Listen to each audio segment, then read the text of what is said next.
누가복음 8장 14절에서 18절입니다. 가시덤불에 떨어진 것들은 말씀을 들었으나 살아가는 동안에 근심과 재물과 인생의 향락에 사로잡혀서 열매를 맺는 데에 이르지 못하는 사람들이다.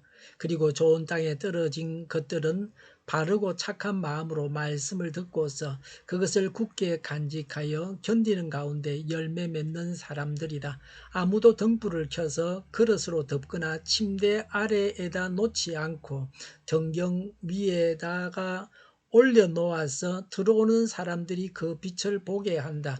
숨겨둔 것은 드러나고 감추어 둔 것은 알려져서 환히 나타나기 마련이다. 그러므로 너희는 조심하여 들으라. 가진 사람은 더 받을 것이요 가지지 못한 사람은 가진 줄로 생각하는 것마저 빼앗길 것이다. 아멘. 14절에 가시덤불에 떨어진 것들은 말씀을 들었으나 살아가는 동안에 근심과 재물과 인생의 향락에 사로잡혀서 열매를 맺는 데에 이르지 못하는 사람들이다 라고 했습니다. 신앙의 열매를 맺지 못하게 하는 가시는 무엇입니까?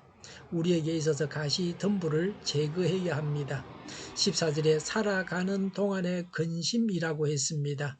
세상 염려입니다. 사람이 세상에서 생활하기 위한 생계 수단에 대해서 근심하는 것입니다.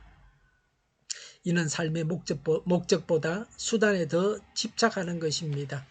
예수님은 제자들에게 오직 하나님 나라와 그의 의만 구할 것을 촉구했지만 이들의 마음은 생활 수단인 의식주 해결을 위한 염려로만 가득 찼습니다.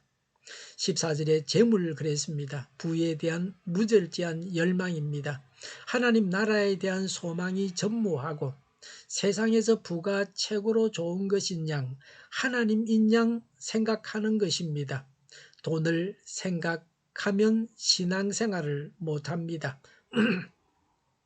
14절에 인생의 향락 그랬습니다. 도박, 술 취함, 스포츠, 오락, 낚시 같은 것들입니다. 이런 것들에 심취하는 것은 세상의 노예가 되는 것입니다. 세상을 사랑하는 자는 하나님을 사랑할 수 없습니다. 주일에 교회에 나올 시간이 없습니다. 세상에 볼 일이 많습니다.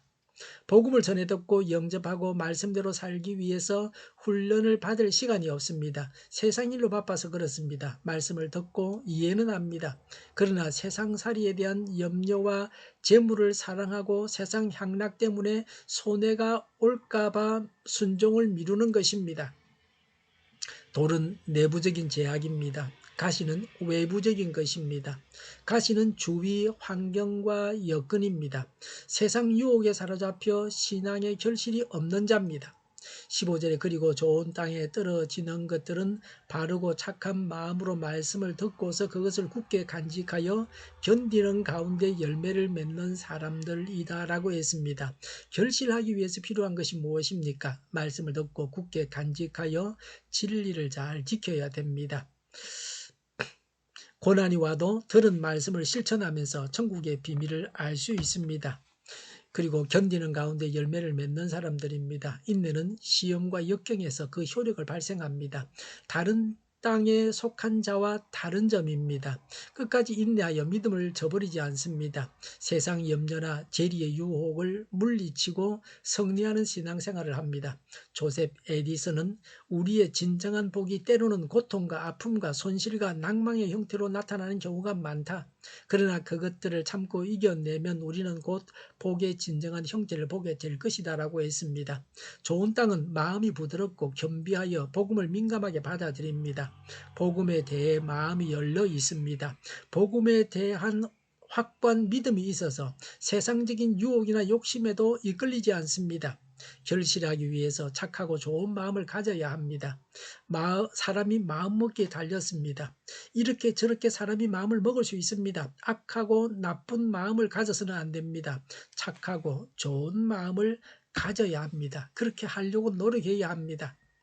기도하고 간구하기도 해야 합니다. 그런 마음을 가지게 해주십사고 복음을 들은 자가 취해야 할 태도입니다. 네 가지 밭은 복음을 받는 자세에 대한 것입니다. 16절에 아무도 등불을 켜서 그릇으로 덮거나 침대 아래에다 놓지 않고 등경 위에다가 올려놓아서 들어오는 사람들이 그 빛을 보게 한다고 했습니다. 등불이나 빛은 복음입니다. 빛을 비추는 것은 복음 전파입니다. 복음을 들은 자는 복음을 전해야 합니다. 등불을 켜고서 숨겨놓지 않고 비추듯이 말씀을 듣고 이해한 사람은 행동으로 나타내야 합니다. 그래서 하나님 나라 비밀이 잘 드러나도록 해야 합니다. 복음은 모든 사람이 들을 수 있게 전해져야 합니다. 17절에 숨겨둔 것은 드러나고 감추어 둔 것은 알려져서 환히 나타나기 마련이다. 당시에 통용되던 격언입니다. 복음의 비밀이 환히 드러나게 된다는 것입니다. 복음의 빛을 가리지 말고 낱낱이 전하라는 것입니다. 복음을 받은 자는 복음을 종기 여기기만 해서는 안 됩니다. 복음을 전해야 합니다. 18절에 그러므로 너희는 조심하여 들으라. 가진 사람은 더 받을 것이요 가지지 못한 사람은 가진 줄로 생각하는 것마저 빼앗길 것이다 라고 했습니다. 말씀을 듣는 자의 태도에 따라서 받게 될 결과입니다. 영생의 법칙입니다. 겸손하게 말씀을 새겨 듣고 실천하는 사람은 더욱 풍성한 은혜를 받습니다. 교만하여 말씀을 받아들이지 않는 자는 있는 것까지도 다 빼앗깁니다.